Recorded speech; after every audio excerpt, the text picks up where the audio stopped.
जय जय सतगुरु मेरे की। जय जय सतगुरु मेरे की। सदा साहिबी सुख से वसियों, सतलोक के डेरे की। जय जय सतगुरु मेरे की। जय जय सतगुरु मेरे की। सदा साहिबी सुख से वसियों, उस अमरपुरी के डेरे की। में रात्रि के सत्संग में आप जी ने सुना कि एक बहन जिसका नाम चंद्र प्रभा था, पुण्यात्माओं कल गलती से ये दास चंद्र प्रभा की स्थान पर शशि प्रभा बोल गया। वो चित से उतर गई थी उनका नाम जो है बहन बेटी का, क्योंकि उस आत्मा के कई जन्म हो चुके हैं और कभी वो एक जन्म में शशि प्रभा भी रही है। जैसे कबीर परमात्मा ने कभी विष्णु जी की महिमा गाते हुए तो साथ में कृष्ण भी बोल दिया है, क्योंकि कृष्ण भी विष्णु ही था। तो वैसे उस समय जो उसकी शरीर था, परमात्मा के समय जो वार्ता हुई थी, उसका नाम चंद्र प्रभा था। उस बहन ब्राह्मणी का जो विधवा थी, उसकी एक पुत्री थी और वो परमात्मा से उपदेश भी प्राप्त कर चुकी थी। दास आपको बार बार यही समझाने की चेष्टा कर रहा है कि जिस समय परमेश्वर स्वयं आए थे, उस समय अशिक्षित जनता थी, अशिक्षित श्रद्धालु थे और अक्षर ज्ञान प्राप्त केवल एक ही वर्ग किया करता था, जिसे ब्राह्मण कहते थे।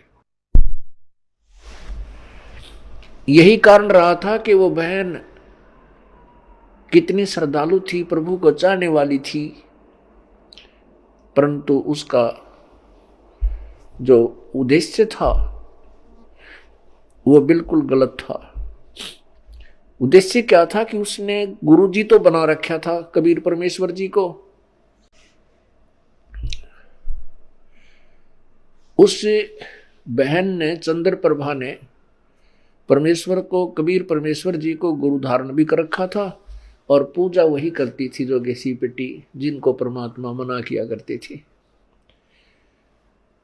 कि पत्थर पूजे हरि मिले तो मैं पूजूं पहाड़, और ताते वो चक्की भली जो पीस खावे संसार। तुम्हारे उस मिट्टी के भगवान थे, पत्थर के भगवान से तो यदि तुम उसके पूजने से परमात्मा प्राप्ति मानते हो तो मैं पहाड़ को पूज दूं जिसे शीघ्र मिले, क्योंकि वो बड़ा पत्थर है। और तुम्हारे उस मिट्टी के भगवान से अच्छी तो पत्थर के भगवान से अच्छी तो वो पत्थर के पार्ट युक्त चक्की, जो हाथ से आटा पीसने की चक्की होती थी। कहते वो चक्की अच्छी जिससे कम से कम आटा तो पीस देता, वो पत्थर। परमात्मा यही ज्ञान रह रह कर दिया करते थे कि मंदिर के अंदर प्रभु नहीं है, मंदिर में केवल प्रभु का चित्र है। प्रभु से काम बनेगा, प्रभु से लाभ होगा, चित्र से नहीं। जैसे सेब का चित्र पत्थर का बनाकर रख ले मूर्ति, और बहुत खूबसूरत और बिल्कुल जो कि तो मिलती जुलती होती है, और उस सेब की मूर्ति की ही पूजा करते रहें, उसी को उठाकर रखते रहें, बार बार उसकी जो है ना धूप दीप करते रहें, नहीं, वो सेब की पत्थर की मूर्ति खाने योग्य नहीं है। वह सेब ढूंढना पड़ेगा, वो सेब लेना पड़ेगा। सेब प्राप्त कैसे होगा? उसके लिए पहले मजदूरी करनी होगी, मजदूरी करके 2 पैसे जेब में डालने होंगे, रुपए। उन रुपयों के, उस धन के प्रतिफल में हम उस सेब को खा सकेंगे, उसका आनंद ले सकेंगे। ऐसे ही हम परमात्मा के प्राप्ति रूपी सत्य साधना रूपी मजदूरी करेंगे इस भक्ति के धन से हम परमात्मा को प्राप्त करेंगे, उस मूर्ति की पूजा करने से नहीं। अब वो बहन चंद्र प्रभा कबीर जी को तो एक साधारण संत भक्त मानती थी, संत मानती थी, गुरु जी मानती थी, और जगन्नाथपुरी में रखी उन बिना बगैर पंजे के हाथों वाली मूर्ति को वो भगवान मानती थी। इसी भ्रम को निवारण करने के लिए प्रभु ने ये लीला की, एक तीर से दो शिकार किए। उधर से वीर सिंह जी भी उनको परमात्मा नहीं मान पा रहे थे, उनको केवल एक संत और गुरु ही मानते थे। परमात्मा कहते हैं कि गुरु मानुष कर जानते ते नर कहिए अंध, होवे दुखी संसार में आग यम के फंद। कबीर गुरु गोविंद दोनों खड़े, गुरु गोविंद दोनों खड़े, किसके लागू पाए, बलिहारी गुरु आपना जिन गोविंद दियो मिलाए।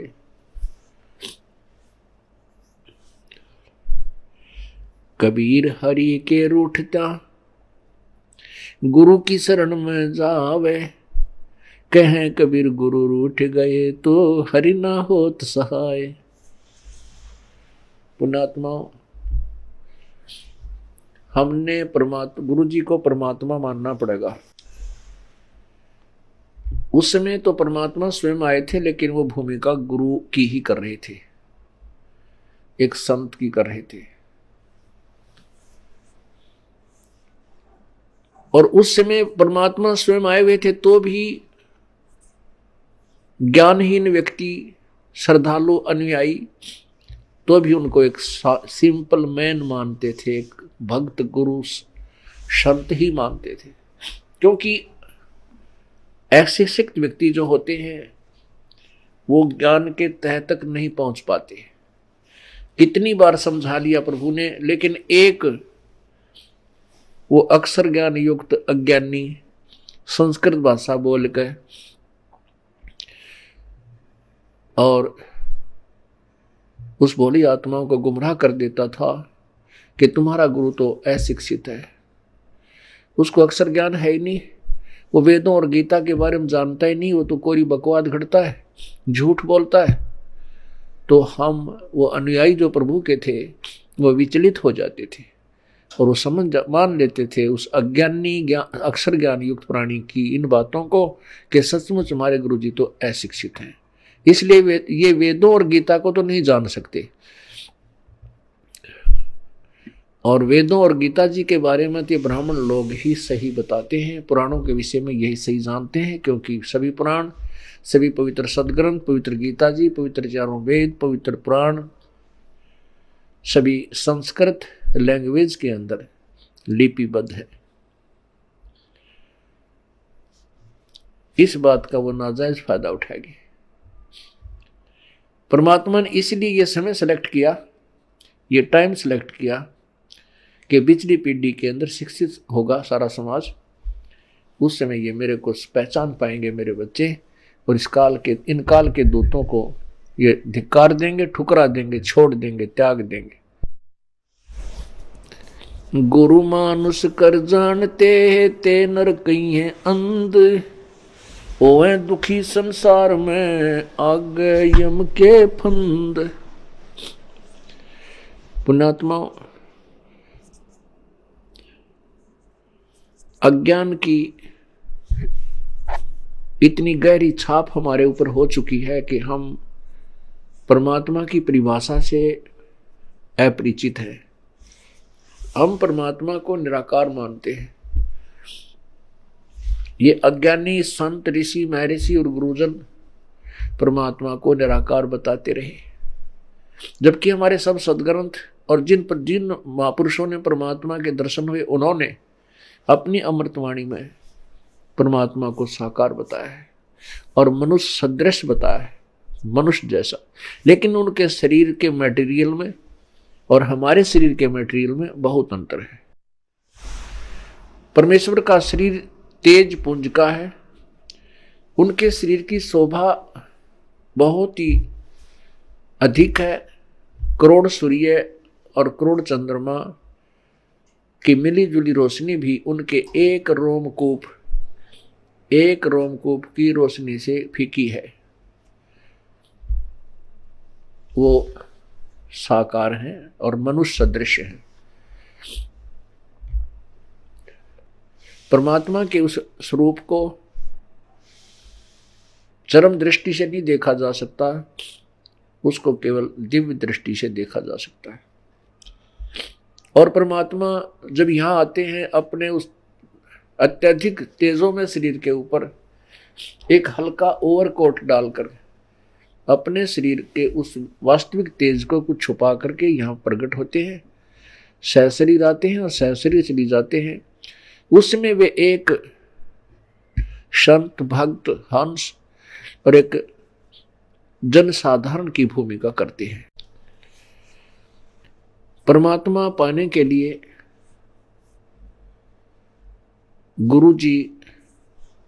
गुरु बनाना अति आवश्यक है। राम कृष्ण से कौन बड़ो, उन्हों भी गुरु कीन, तीन लोक के वे धनी, गुरु अग अधीन। राम कृष्ण बड़त्युपुर राजा, तिन गुरु बंद कीन निज काजा।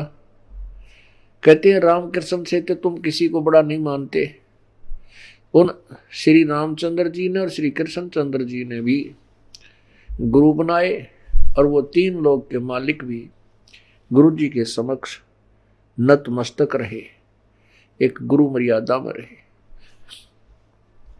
श्री रामचंद्र जी ने वशिष्ठ जी को गुरु बनाया और श्री कृष्ण चंद्र जी ने दुर्वासा जी को आध्यात्मिक गुरु बनाया। श्री कृष्ण जी के संदीपनी जो थे वो अक्षर ज्ञान के गुरु थे, उन्होंने उनको अक्षर ज्ञान सिखाया था। गुरु मानुष कर जानते, अब ये तो सिद्ध हुआ कि गुरु का होना अति आवश्यक है। आध्यात्मिक अपने इस ज्ञान आध्यात्मिक मार्ग को, आध्यात्मिक क्रियाओं को सफल करने के लिए, परमात्मा प्राप्ति के लिए गुरु जी का होना अति आवश्यक है। अब गुरु जी के प्रति हमारा कैसा व्यवहार बर्ताव हो,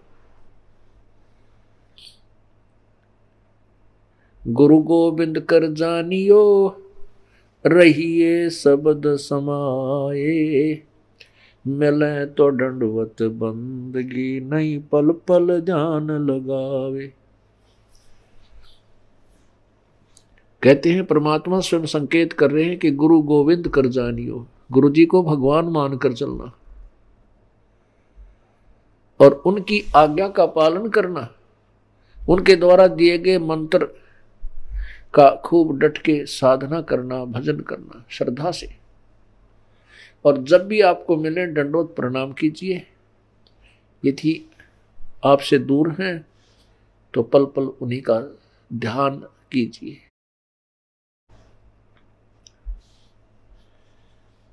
परमात्मा को पाने के लिए हमने वो प्रत्येक प्रयत्न करना पड़ेगा जो प्रभु पाने में सहयोगी है।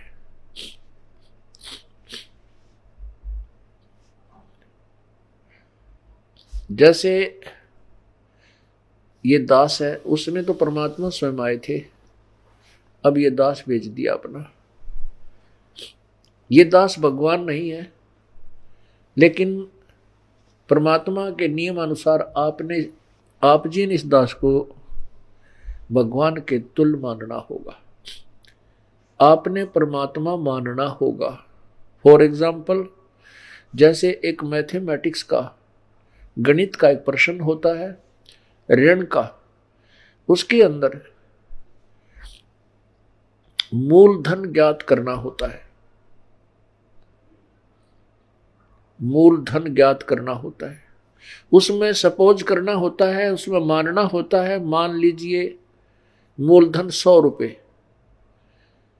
वो जो मूलधन हमने ज्ञात करना होता है वो तो लाखों और करोड़ों में होता है, लेकिन 100 रुपये मूलधन मानकर फिर दर निकाल ली जाती है, उस दर को मल्टीप्लाई करके फिर वो वास्तविक मूलधन निकाला जाता है।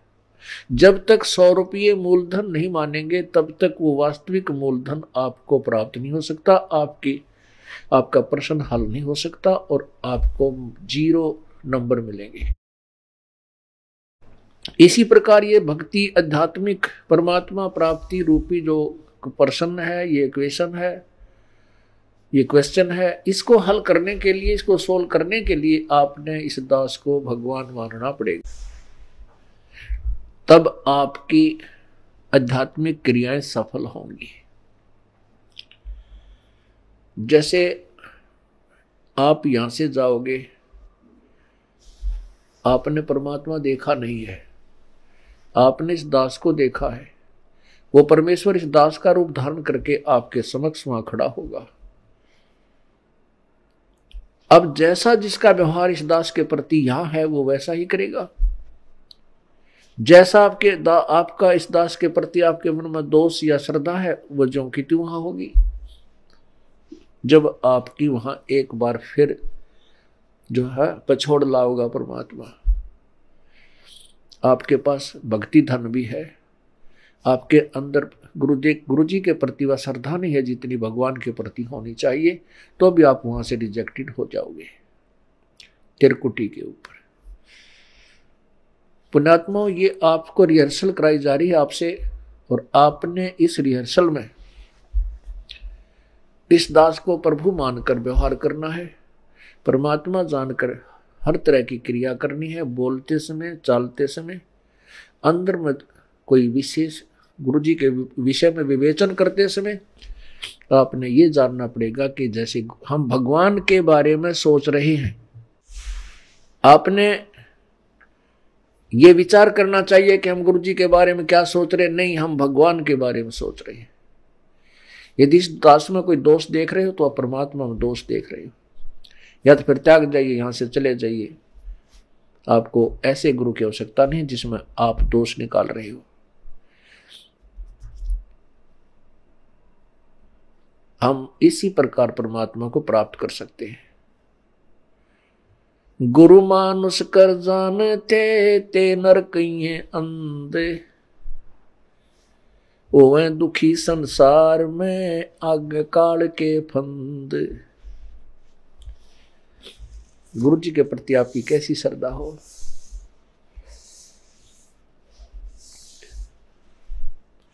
जैसे वो बहन चंद्र प्रभा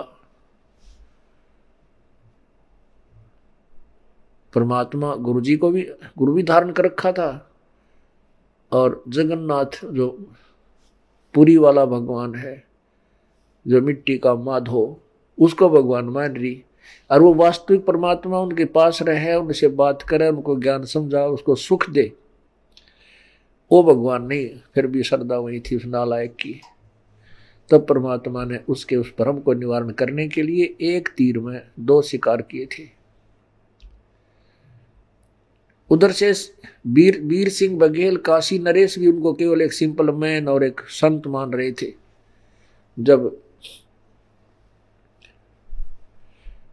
वही धोती जो वो बहन चंद्र प्रभा वहां लेकर गई थी जगन्नाथ के मंदिर में, और जगन्नाथ के मंदिर में चढ़ा दी थी श्रद्धा से, और वहां से उठकर वह बाहर परिसर में आकर गिरी थी, आंगन में गिरी, और आकाशवाणी हुई थी कि जगन्नाथ तो बनारस में बैठा है, वो कबीर नाम दुल्हा कबीर रूप में वहां विराजमान है, और तू नालायक यहां आ गई।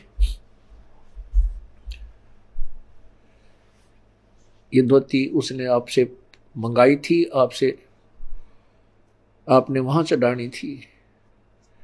तब चंद्र प्रभा की आंखें खुली को हुई, ये तो भगवान थे।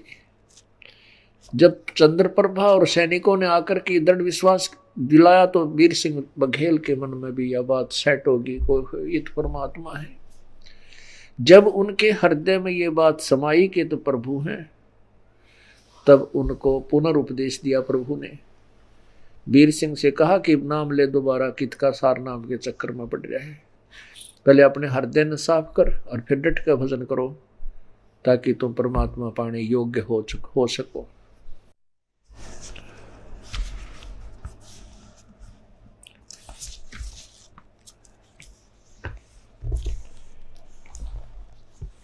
गुरु जी के प्रति, गुरु की महिमा आप प्रतिदिन पढ़ते हो नित्य नियम में, लेकिन आप पढ़ते हो उसके ऊपर विवेचन नहीं करते। आप प्रतिदिन क्या सुनते और पढ़ते हो? कबीर दंडवत गोविंद गुरु बंधु अविजन सोए, पहले बहे प्रणाम तिन नमो जो आगे होए। कबीर दंडवत गोविंद गुरु, गोविंद गुरु माने गुरु भगवान को नमस्कार करूं। दंडवत गोविंद गुरु, गुरु भगवान, गोविंद माने भगवान, गुरु मीन गुरु, गुरु भगवान को दंडवत प्रणाम करूं। और बंधु अविजन सोए, पहले भय प्रणाम तिन नमो जो आगे होए। ऐसे महापुरुष गुरुदेव के तुल्य आगे और पीछे जो भी आए हैं उन संतों को नमस्कार है। गुरु को कीजय दंडवतम कोटि कोटि प्रणाम, कीट न जाने भृंग को यूं गुरु कर ले आप समान।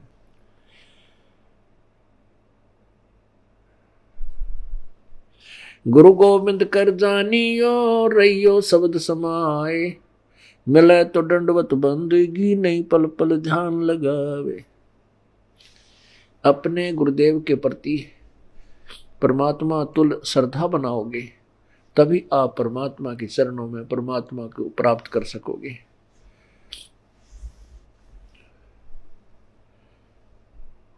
गुरुदेव में कैसे आपकी श्रद्धा बनी वह बताया है कि सामने आए तो दंडवत प्रणाम हो, और नहीं तो फिर उन्हीं का ध्यान, उन्हीं के द्वारा दिए गए मंत्र पर विवेचन, उसका सिमरण, और रह रह कर आपके हृदय ये आत्मा ये पुकार करेगी, तड़फेगी को हो ऐसा निर्मल ज्ञान है भगवान कहाँ थे, अगर गुरु जी ना मिलते तो हमारी क्या दुर्गति होती। इस तरह की विवेचन जो करना है ये भी गुरुदेव का ध्यान है।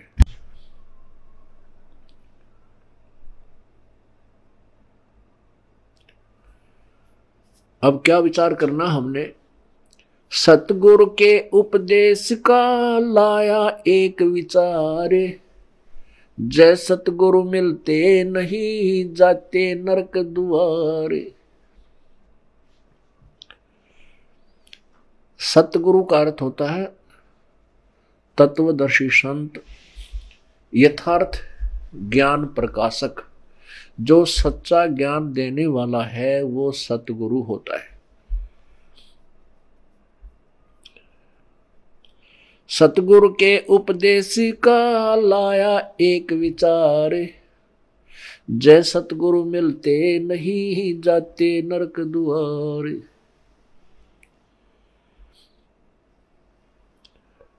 यम द्वार में दूत सब करते खिंचातान, उनते कभू ना छूटता फिर फिरता चारों खानी। कबीर चार खानी में भरमता कभू न लगता पार, सो फेरा सब मिट गया मेरे सतगुरु के उपकार। होय होय, इतनी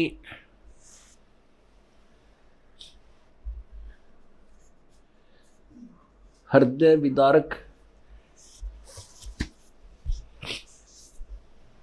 वाणी परमेश्वर ने बोली है कि सतगुरु माने पूरे संत से और प्रॉपर वे ऑफ वर्शिप, यथार्थ परमात्मा की भक्ति हमें प्राप्त हुई तो हमारा कितना दुख निवारण हुआ।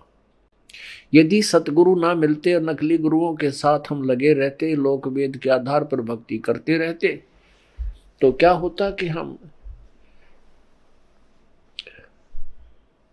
नरक में डाले जाते। वहां पर यम के दूत हमें खूब सताते। कैसे सताते हैं यम के दूत? जैसे किसी को कोड लगा हुआ हो और उसको फिर ये किसी के जख्म हो गए हो, फुंसी हो जाए, उनमें मवाद हो, ये मक्खियां कितना परेशान किया करती हैं। ऐसे यम के दूत नरक के अंदर इन प्राणियों को परेशान करते हैं। इनके शरीर पर ऐसा उस पाप के कारण ऐसी व्यवस्था बन जाती है सूक्ष्म शरीर में। और जिसमें यहां से लेकर के यम के दूत चलते हैं भक्तिहीन प्राणी को, और जो भक्ति कर रहा है लेकिन शास्त्र विरुद्ध कर रहा है उस प्राणी को, तो वहां नरक में डालने के लिए झुंड के झुंड को, पूरे समुदाय को लठ मार मार कर ले जाए। जैसे किसी पशु को फाटक में रोकते हैं और वो उसमें जाने से आनाकानी करता है, वापस भागता है, तो उस पशु को लठ मार मार कर और फाटक में बंद कर देते हैं। ऐसे ही यम के दूत लंबे लंबे भाले लेकर, हाथों में गदा लेकर के इनको कूटते हुए और उस नरक के अंदर ठोक देते हैं। ये वापस भागते हैं क्योंकि आगे इतना बुरा हाल, इतना गंदा स्थान, और जो पहले के प्राणी वहां डाल रखे हैं वो बुरी तरह चिल्ला रहे होते हैं। अब उनको देख करके ये वापस भागने की चेष्टा करते हैं और पीछे तो फिर वो यम के दूत कुटे। वहां उनकी जो रिहर्सल होती है वह खेचा ताण, उस खेचा ताण की बिरान मट्टी, वो दुख, और फिर नरक के अंदर कष्ट। उसके बाद क्या होता कि 84 लाख योनियों में कभी कुत्ते बनते, कभी गधे बनते, सुअर बनते, और गंदी नाली के कीड़े बनते। वो सब सारा का सारा कष्ट परमेश्वर के इस सत्य नाम से, पूरे संत के ज्ञान से और उनके द्वारा बताई गई भक्ति विधि से सब आप बाईपास निकल गए। न नरक में जाना पड़ेगा, न काल की तपस्या पर आपको जाना पड़ेगा, और न ही 84 लाख योनियों में आपको जाना पड़ेगा। पुण्यात्माओं, आप तो बालक हो, क्योंकि भक्ति मार्ग का ज्ञान कभी हमने सुना नहीं। केवल जैसा भी परंपरागत हमारे जिस भी धर्म में हम जन्मे हैं उन्हीं लोक वेद को हम अंतिम भक्ति का ज्ञान, आध्यात्मिक ज्ञान मानकर उसी पर आश्रित थे। वो तो कैखा भी नहीं थी भक्ति का, आध्यात्मिक ज्ञान का वो कैखा भी नहीं प्राप्त था हमारे को। अब ये विस्तार से एक पूर्ण इतिहास आपके समक्ष प्रभु दत्त पेश किया जा रहा है। अब जिस सतगुरु के उपदेश यानी ज्ञान और मंत्र भक्ति से इतना ढेर सारा कष्ट हमारा टल गया हो, तो उस गुरु जी के बारे में क्या बताते हैं। कबीर चार खानी में भरमता, कभो न लगता पार, सो फेरा सब मिट गया सतगुरु के उपकार। 7 समुद्र की मसी करूं, लेखनी करूं बन राय, धरती का कागज करूं, गुरु गुण लिखा न जाए। क्या बताते हैं परमात्मा, अपनी महिमा आप ही सुनाते हैं कि ऐसे परम संत कि क्या महिमा करो।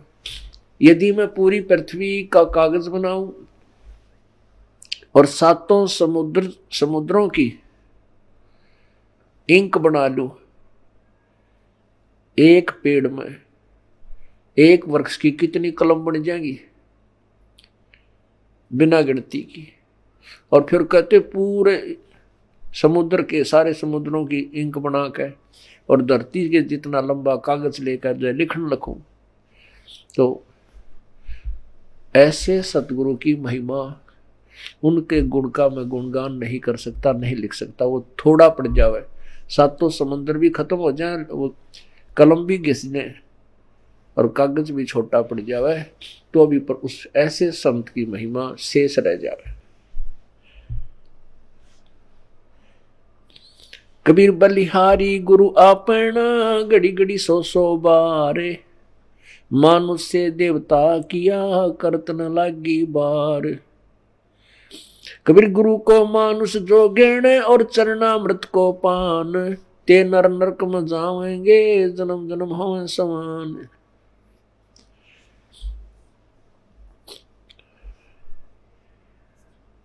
कहते हैं अपने सतगुरु के ऊपर मैं बलिहारी हूं, घड़ी घड़ी 100 बार उनके द्वारा दिए गए ये अनमोल ज्ञान रह रहकर उमंग के साथ याद किया जाता है, और ऐसे संत के प्रति एक विशेष श्रद्धा बनती चली जाती है। बलिहारी गुरु आपना, घड़ी घड़ी 100 बार, मानुष से देवता किया करतन लाई वार। हम मनुष्य का शरीर अवश्य रखते थे, लेकिन कर्म मनुष्य के हमारे नहीं थे। मनुष्य के कर्म अब प्रारंभ हुए हैं, बुराइयों से दूर होना और परमात्मा का यथार्थ भक्ति मार्ग ग्रहण करना। किसी को लूटना नहीं, चोरी नहीं करना, मिलावट नहीं करना, रिश्वत नहीं लेना, किसी की आत्मा नहीं दुखाना, क्योंकि आत्मा हम वैसे नहीं दुखाने से बंद हो सकते। हम मिलावट करने से या रिश्वत लेना वैसे नहीं छोड़ सकते जब तक हमें इसके होने वाले दुष्प्रभाव का ज्ञान ना हो। जैसे विष से हम क्यों डरते हैं? क्योंकि उससे होने वाले दुष्प्रभाव से हम पूर्ण परिचित हैं।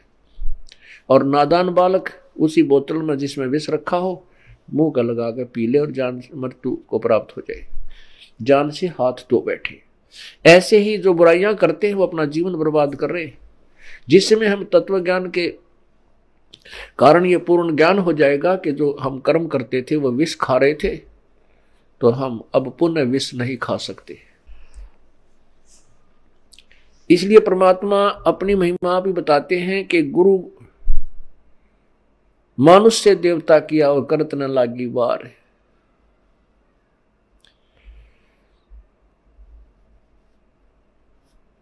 कबीर गुरु को मानुष जो गिरण और चरणामृत को पान, ते नर नरक में जावेंगे जन्म जन्म हावे समान।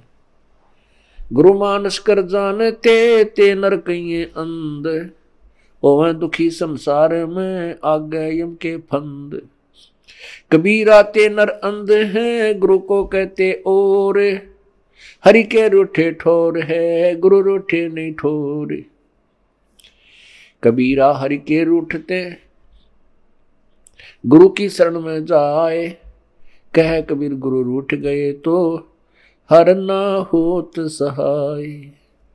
कबीर गुरु से ज्ञान जो लीजिए शीश दीजिए दान, भौतिक भोंदू बह गए ये राख जीव अभिमान। अब क्या बताते हैं परमात्मा?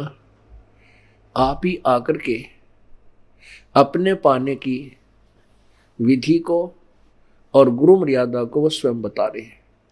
ये परमेश्वर कबीर जी का आदेश है और उसी को हम पाने के लिए चले हैं। उनके आज्ञा का हम उल्लंघन करेंगे, उनके वचनों का उल्लंघन करेंगे तो हम प्रभु प्राप्ति नहीं कर सकते।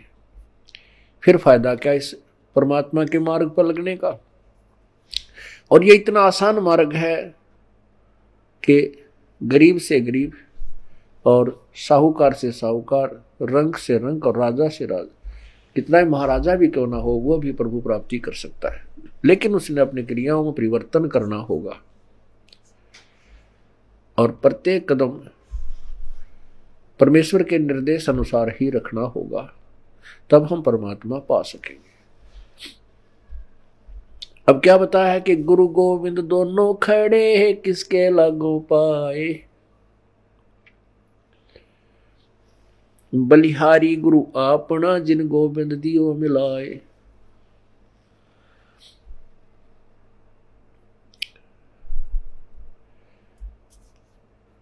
कबीर गुरु के रूठ त्या हरि की, कबीर हरि के रूठ त्या गुरु की शरण में जावे, कहे कबीर गुरु रूठ गए तो हर ना होत सहाय।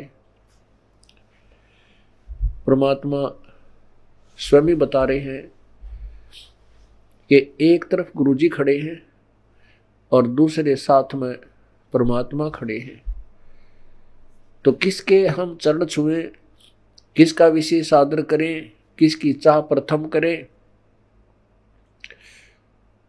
आप ही उत्तर दे रहे हैं कि बलिहारी गुरु आपना जिन गोविंद दियो मिलाए।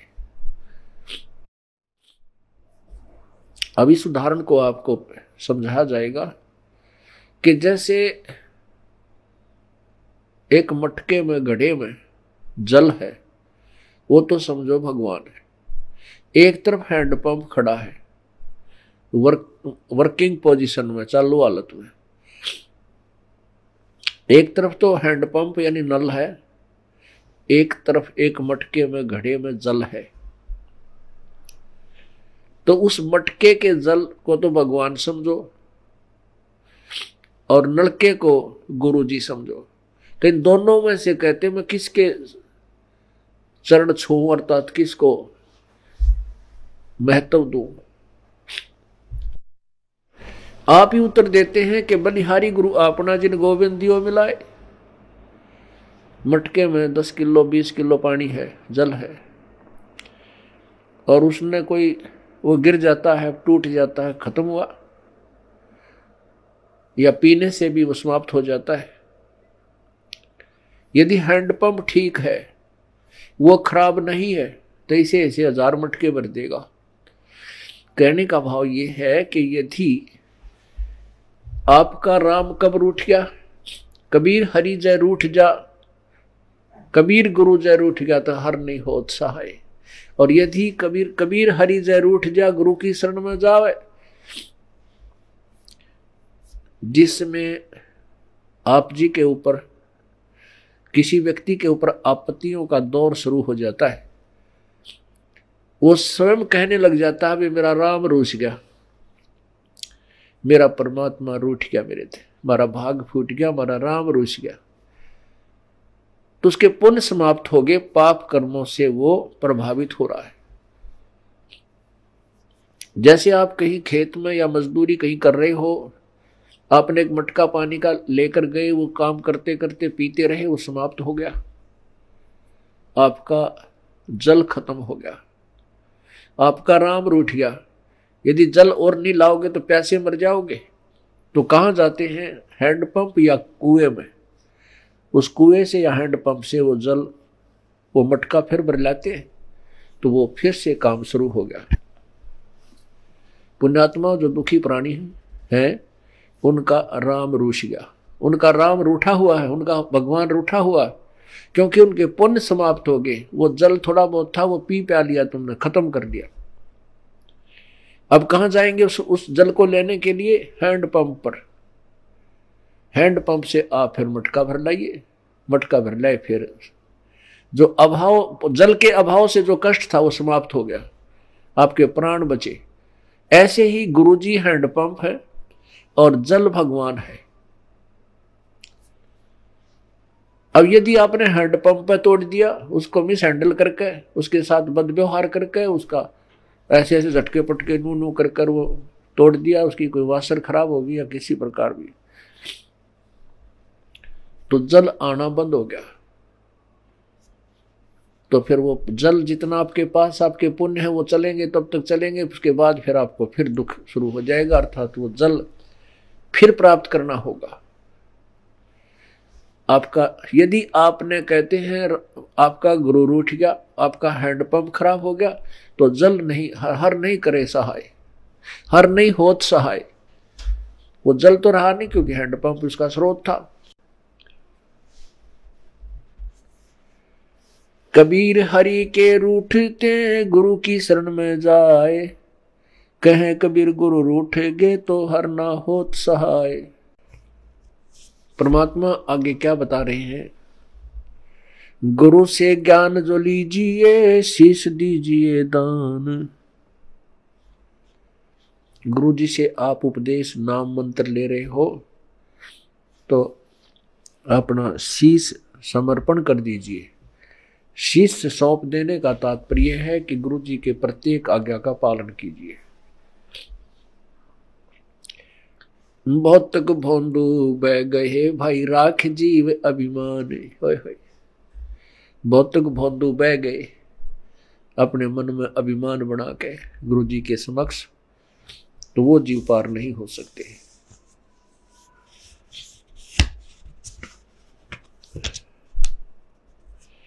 तन मन दिया तो भला किया, सिर का जासी भारे, जो कबहू कह मैं दिया भाई बहुत सह सिर मारे।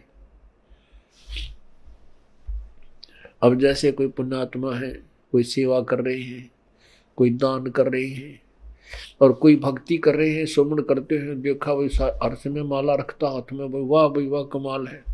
पुण्यात्मा, ये वाह शब्द है ना, ये केवल परमात्मा के लिए ही हो सकता है, जीव के लिए नहीं होना चाहिए। जैसे वाहे गुरु, वाहेगुरु का शब्द नानक साहब जी ने परमात्मा के लिए बोला था। वाह का पात्र केवल एक ही है। यदि हम दूसरे की वाह करते हैं और उसके में वाह समा रही है, उसको वाह से वो फूलने लग गया है, उसका विनाश होना प्रारंभ हो चुका है। उस श्रद्धालु का यदि कोई दान करता है और उस दान का उसी को फल मिल रहा है और दूसरे उसकी दान किए हुए दान को से उसी की प्रशंसा करते हैं, तो ज्ञानहीन प्राणी होता है उस प्रशंसा का पात्र बनकर वो अभिमान करने लग जाता है। बट नेचुरल है, जिसको ज्ञान नहीं अवश्य होगा। कोई सेवा अच्छी करता है, शारीरिक सेवा करता है, दूसरे ने कहे वाह भाई यू या बहन या भाई, ये तो भाई दिन रात इस नगर सेवा में अपना शरीर गाल रखे हैं, तो कुछ दिनों में उसके अंदर भी यह बीमारी होएगी और वो उसके नाश का कारण बनता है। कोई सेवा करता है तो अपने लिए कर रहा है, हम उसकी प्रशंसा करते हैं, उसके तरफ आकर्षित होते हैं, तो महाराज जैसा बुद्धू नहीं, वो भक्त नहीं है, उसको ज्ञान नहीं है। कहते हैं गुरु को तजय भजय जो आना, तापसुआ को फोकट ज्ञाना। क्योंकि हम जिसकी प्रशंसा कर रहे हैं हम उसके ऊपर आसक्त है बाई हुक एंड क्रुक, तो हम परमात्मा से हटकर उसकी तरफ आकर्षित हुए हैं, तो यह भी कमजोरी है। परमात्मा के पाने में हमने सारी कमजोरी मिटानी होगी। एक बूढ़ा आदमी डॉक्टर जी के पास गया और बूढ़ा बुजुर्ग कति अस्थि पिंजर शेष था, पतल हाड़ दिखे, नारे नारे अस्थि दिखे। अब डॉक्टर जी ने देख लिया भाई ये तो बीमारी क्या है कि कमजोर आदमी है, कति शारीरिक वीकनेस घनी है इसमें। तो बूढ़े आदमी ने उस वृद्ध ने कहा डॉक्टर जी मैं तो कुछ देर चलता हूं ना मेरा दम फूलने लग जाता है, सांस चढ़ जाए। डॉक्टर बोला भाई महाराज बुजुर्ग कमजोरी है आपको, आपका शरीर कमजोर हो गया। फिर कहता गुरु डॉक्टर जी मैं खड़ा होता हूं चक्कर आवे हैं। डॉक्टर बोला बूढ़ा कमजोरी है। फिर बोला जी पिंडी बढ़के हैं, यानी पिंडलियों में दर्द हो जाता है। डॉक्टर बोला कमजोरी है। और बूढ़े को गुस्सा आ गया।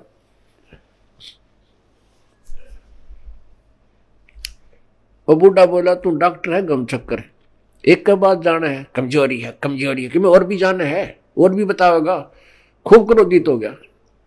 वो डॉक्टर बोला बूढ़े या भी कमजोरी है, क्योंकि कमजोर आदमी ने गुस्सा गणाया करे। तो पुण्यात्माओं ये हमारे अंदर जो कमजोरियां हैं ये हमने सारी हटानी पड़ेंगी, तब हम परमात्मा पा सकते हैं। ना तो ठीक है जिस आप कर रहे हो ऐसा फल मिल जाएगा, और आने वाले जन्मों में आप राजा बन सकते हो, देव बन सकते हो, महादेव बन सकते हो, ब्रह्मा विष्णु महेश बन सकते हो, क्योंकि आपके अंदर इतनी कमाई बढ़ जाएगी। और उसके बाद फिर आप गधे बन सकते हो और कुत्ते बन सकते हो। तो हमने या जन्म मरण का दीर्घ रोग कटवाना पड़ेगा। अब समय आ गया है, उसकी औषधि का जो है खोज होगी है। जैसे पहले टीबी की कोई इलाज नहीं था, इसलिए इसको अक्षय रोग कहते थे। अक्षय माने नाश करने वाला, खत्म कर दे। अब टीबी कोई विशेष रोग नहीं रहा अगर समय पर उपचार करा लिया जाए तो इसी प्रकार अब इस जन्म मृत्यु रूपी अक्षय रोग की अब औषधि प्राप्त होगी हमें। थी तो पहले ही, लेकिन इसकी खोज करने वाला नहीं था। अब परमात्मा ने मेरे बख्शीश दास के ऊपर अपनी वो अनमोल जड़ी सरजीवन बूटी दे दी, इस सार नाम रूपी, और वो उससे ये जन्म मरण रूपी दीर्घ रोग आपका कटेगा। तो उस औषधि उपचार में आपने जो परहेज रखने हैं वो आपके नियम हैं, इनका भी पालन आपको आजीवन करना होगा, तभी आप इस रोग से मुक्त हो पाओगे। अब जैसे हम एक दूसरे पर आसक्त होते हैं, जो बड़ा अच्छा पाठ पढ़ता है, इसकी बड़ी अच्छी प्यारी बोली है, अरे पाठ भगवान की वाणी है, परमात्मा ने वाणी लिखी है, और वही वाणी आपको पढ़ के सुना दे और या कोई गा के सुना दे, मीठी आवाज में सुना दे, बाकी आवाज में सुना दे, उस पर अमल हो। अब जैसे कोई शराब पिए पड़ा था और दूसरा व्यक्ति जाके कहने लगा कि भाई तुम्हारा चोरी होगी। वो शराबी कहता है चोरी होगी? अच्छा चोरी होगी, फिर बता क्या हो गया? चोरी हो गया। अब वो कोई कहे, उस शराबी नो कहे तेरी आवाज अच्छी नहीं, कोई गाने वाला आवे उसको बुलाओ, और वो नो कहे क्योंकि वो शराबी ये होगा। फिर दूसरा शराबी कहता है आपका चोरी हो गई, वो चोर भी नो कहे, और जिसका चोरी हो रही वो भी चोरी हो गई, अरे नालायक को। फिर वो नो कहता हाँ ये बहुत बढ़िया बोल रहा है, इसकी आवाज बहुत प्यारी है, चोरी हो गई। और उसने नो कहा जाकर सिंपल वे में भाई तुम्हारा घर में चोरी होगी और बहुत नुकसान हो गया है। यदि वो होश में है, शराब नहीं पी रखी, तुरंत कालजा पकड़ेगा, अक भाई कितना नुकसान हो गया, तुरंत घर को चल पड़ेगा। यदि उसने भांग पी रखी है तो फिर नो कहेगा भाई इसकी आवाज बहुत अच्छी लगी, जो गा कर सुना रहा चोरी हो गई।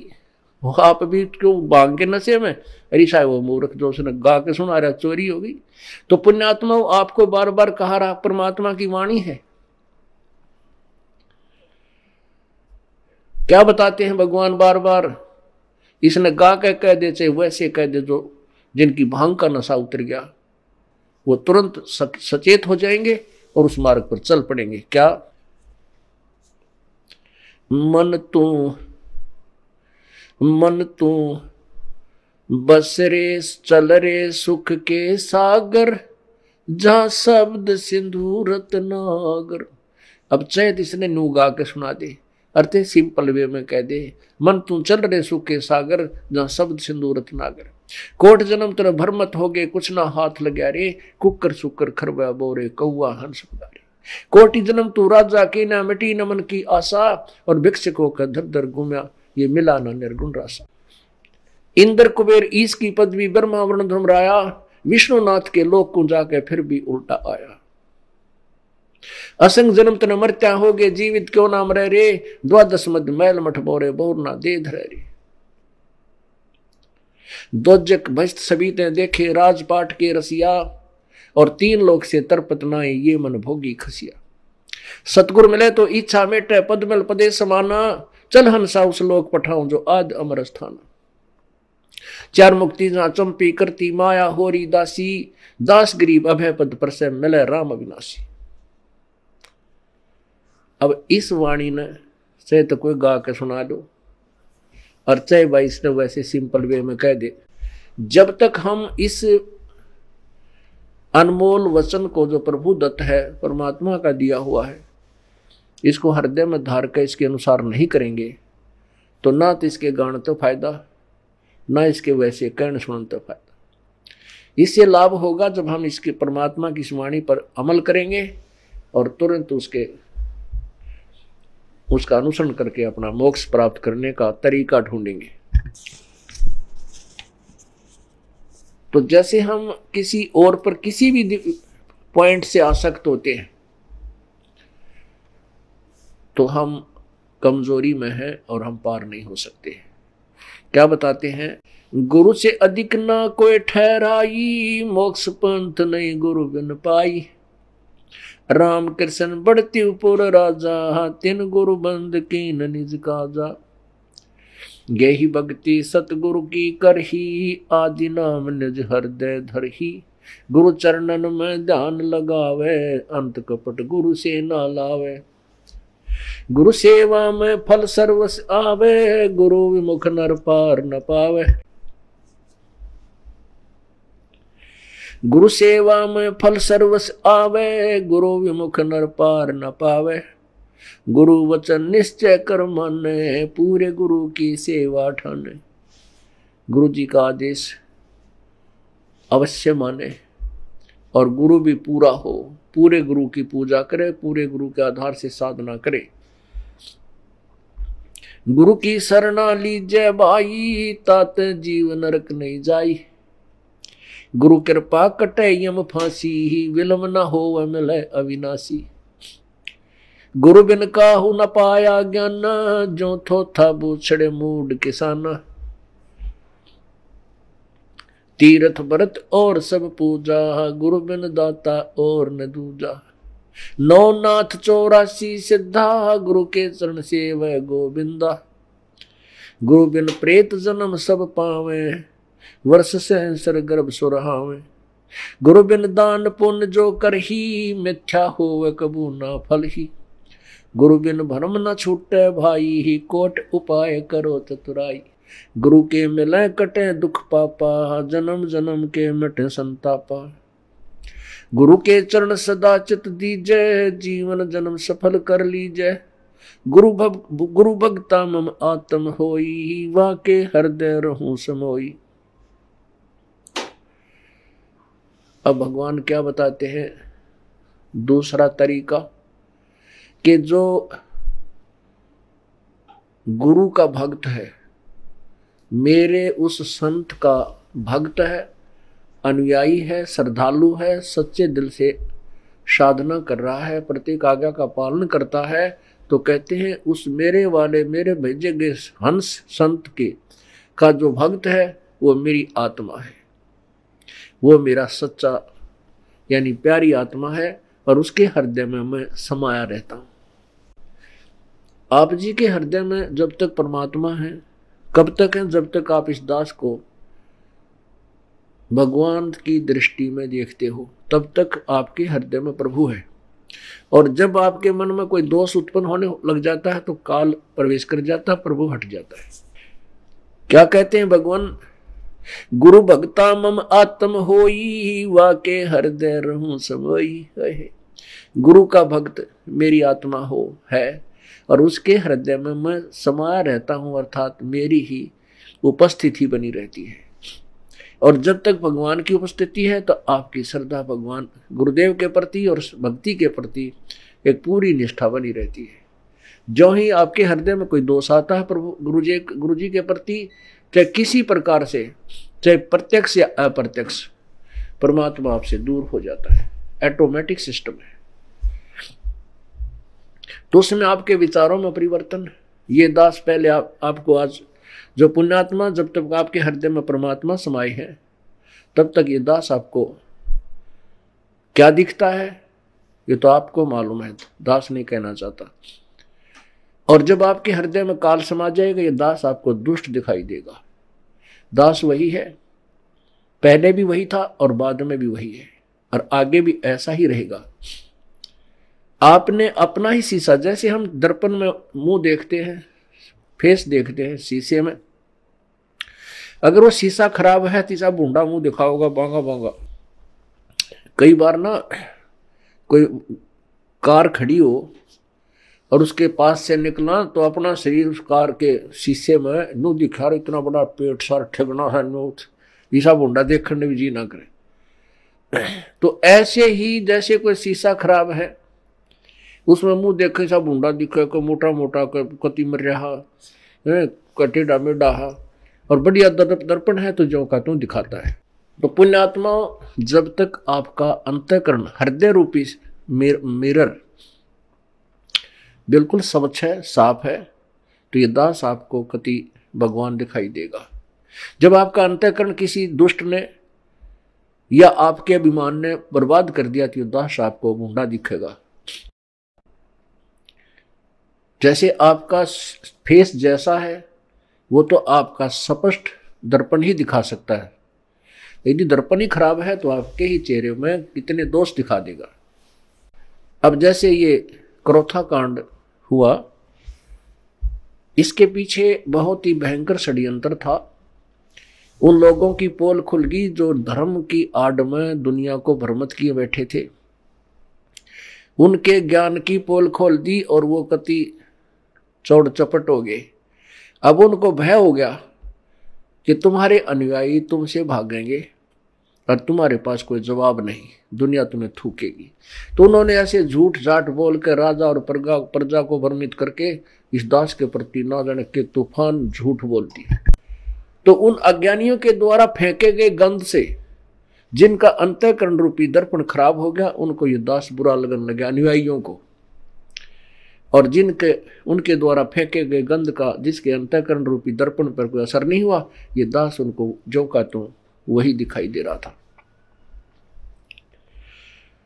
तो जहां परमात्मा हमें यही बताना चाहते हैं, गुरु भक्ता मम आत्म होई, वाके हृदय रहूं समोई।